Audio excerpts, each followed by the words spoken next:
एकनाथ शिंदे यांचा आभार मानून त्याचबरोबर खासदार श्रीकांतजी शिंदे साहेब यांच्या आशीर्वादाने मी तिसऱ्यांदा सभापती झालो.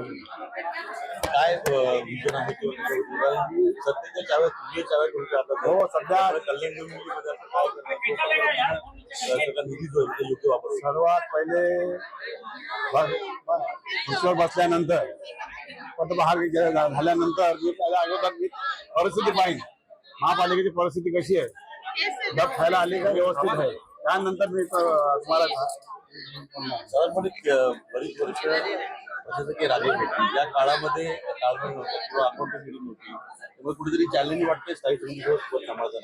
नाही चॅलेंज म्हणजे काय नाही, 6 वर्षानंतर पहिल्यांदा सभापती बसते, त्या चॅलेंजने आम्ही व्यवस्थित मी हाताळणार आहे.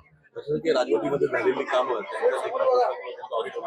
मी नक्कीच घेणार, त्यांनी ऑडिट करून घेणार. म्हणजे जेवढे पण मला वाटतं 23, 24, 25, 26ची ऑडिट बाकी आहे, व्यवस्थित करून घेऊ आम्ही. निवडणुकीमध्ये भाजप शिवसेना वेगळी होती, आता इथं मनोमिलन झालं त्यामुळे निवडणूक वेगळ्या कुठे होते, आम्ही एकत्रच होतो, एकत्रच लढलोय, मी एकत्र लढलो, आम्ही एकत्र कामं करणार आहे. निवडणुकीत जे चित्र होतं तसं का आम्ही तसं काय बोलू शकत नाही. चित्र आमच्या पॅनलला व्यवस्थित होतं सर्व. बिनविरोध त्याच्यामुळे झालंय का? नाही, बिनवर आम्ही समोर पक्षात नाही, तर आमची युतीच आहे. समोरचं उभाटा हा पक्षात नाही, एक सदस्य आहे फक्त त्यांचं. बाकी आमचं मनसे, शिवसेना, बीजेपी युतीच आहे.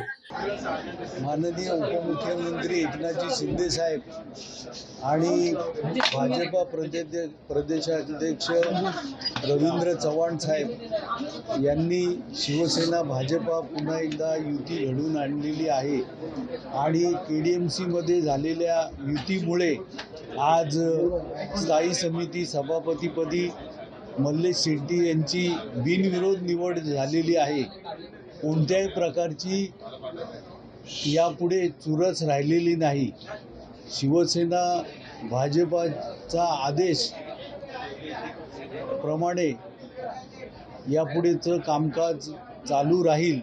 आता राहिली नाही कोणतीही चुरस, कारण यापुढे चालणारे भाजपा शिवसेनेचा आदेश.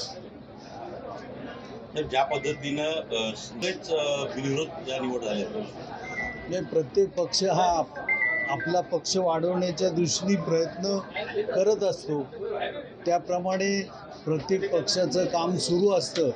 परंतु युती झालेली आहे, युतीमध्ये कामकाज कसं करायचं याची पद्धत ठरलेली आहे आणि त्यामुळेच यावर्षी स्थायी समिती सभापतीपद शिवसेनेकडे असल्यामुळे शिवसेनेने मल्लेश शेट्टी यांना स्थायी समितीचं पद दिलेलं आहे आणि त्यांच्याविरुद्ध कोणताही फॉर्म नसल्यामुळे बिनविरोध निवड झालेली.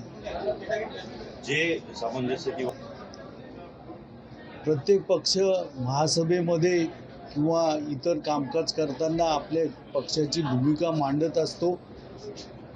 सभागृह हे आपलं मत मांडण्यासाठी आहे, परंतु त्या बाबतीमध्ये युतीचं जे धोरण ठरलेलं आहे त्याप्रमाणे त्याचं सगळ्यांनी पालन करणं अत्यंत आवश्यक आहे. आणि मला असं वाटतं, जरी चर्चा झाली तरी युतीच्या नियमाप्रमाणेच कामकाज चालेल.